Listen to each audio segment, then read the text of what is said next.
नमस्कार सभी को, हमारे YouTube चैनल पे आप सभी का स्वागत है। आज हम पढ़ने वाले हैं भारतीय संविधान के बारे में। जो हमारा इंडियन कॉन्स्टिट्यूशन है वो क्या कहता है।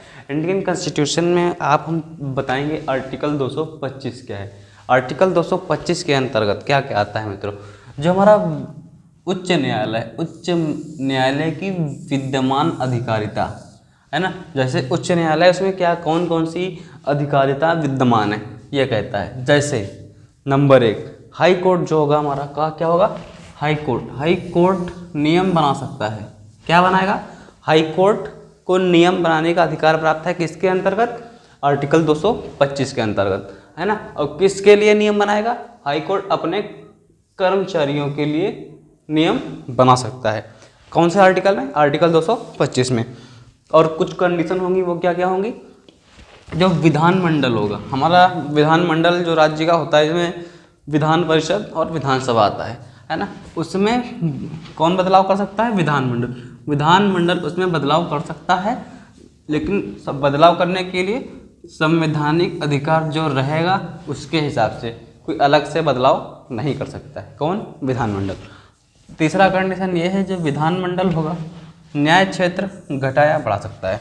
जैसे किसी हाई कोर्ट का न्याय क्षेत्र उत्तर प्रदेश से लगा के उत्तराखंड तक है। अब जैसे पहले था ही हाई कोर्ट का अधिकार, है ना। उत्तराखंड नया राज्य बना और उत्तराखंड में नया हाई कोर्ट बना दिया गया, तब उसका जो तुम्हारा कार्य क्षेत्र था वो न्याय क्षेत्र था, उसे घटा दिया।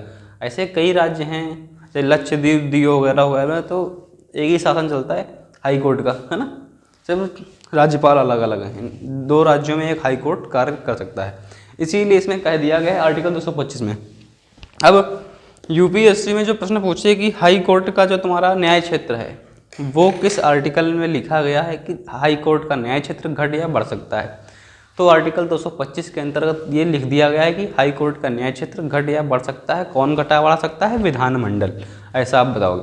तो आर्टिकल 225 इन्हीं मेन बेसिक को समझते हैं ना हम। तो इनमें आर्टिकल 225 को अधिकार है अपने कर्मचारियों के लिए कानून बनाने का, नियम बनाने का, और विधानमंडल उसमें बदलाव कर सकता है किसके द्वारा, संवैधानिक पद्धति द्वारा, है ना। और विधानमंडल को न्याय क्षेत्र घटाने या बढ़ाने का अधिकार प्राप्त है आर्टिकल 225 के अंतर्गत। अब आर्टिकल 226 क्या है, आर्टिकल 226 जैसे आपको हमने पढ़ाया था, हमारे फंडामेंटल राइट्स थे कुछ, जिसमें कहा गया था फंडामेंटल राइट्स का उल्लंघन होने पर आर्टिकल 32 के अंतर्गत, जिसे हम आर्टिकल 32 है ना, उससे हम संविधान की आत्मा कहते हैं। किसके मतों में, भीमराव अम्बेडकर की मतों में, है ना। तो भीमराव अम्बेडकर जी ने बोला था संविधान का जो आर्टिकल 32 है वो संविधान की आत्मा है। आत्मा क्यों कहा गया, क्योंकि हमारे फंडामेंटल राइट्स जो किए थे आर्टिकल 14 से फंडामेंटल राइट्स थे हमारे, उनमें बताया गया था कि तुम्हारे आर्टिकल 14 से लगा के आर्टिकल 30 तक जो अधिकार हैं, आर्टिकल 31 का अधिकार तो समाप्त हो गया था, तो आर्टिकल 32 में उन सबके शोषण के विरुद्ध अधिकार जो तुम्हारे थे ना, उन सबका शोषण होता है। तो आर्टिकल 32 के अंतर्गत सुप्रीम कोर्ट 5 प्रकार की रीट जारी करता है। तो यहाँ पे यही कहता है ना।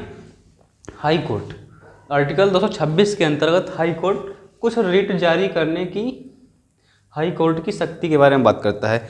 अब जैसे हमारा हाई कोर्ट है, कुछ रीट जारी करने की शक्ति है किसके पास, हाई कोर्ट के पास। जैसे आपके आर्टिकल 32 में 5 प्रकार की रीट बताई थी ना, वही 5 प्रकार की रीट हाई कोर्ट जारी कर सकता है ना। आर्टिकल 32 के अंतर्गत किन पे जारी करेगा, हर एक कंडीशन पे एक अलग रीट जारी होगी। पुलिस पे, जैसे पुलिस अपना काम नहीं कर रही है उस कंडीशन में हाई कोर्ट रीट जारी कर देगा। ऐसे यानी वे अधिकारी अपना काम नहीं कर रहे हैं ना, किसी न्यायालय से ऊपर मुकदमा लेना है उस पर रीट जारी कर देगा, जल्दी सुनवाई के लिए रीट जारी कर देगा। तो ऐसे ऐसे कई सारे रीट हैं। तो यहाँ पे क्या कहा गया है, रीट जारी करने की शक्ति किसकी, हाई कोर्ट की, है ना। और हाई कोर्ट में रीट किस आर्टिकल में दी गई है, अनुच्छेद 32 में दी गई है रीट 5 प्रकार की, है ना। ये हो गया हमारा आर्टिकल 226। चैनल को लाइक, सब्सक्राइब, शेयर करें। धन्यवाद।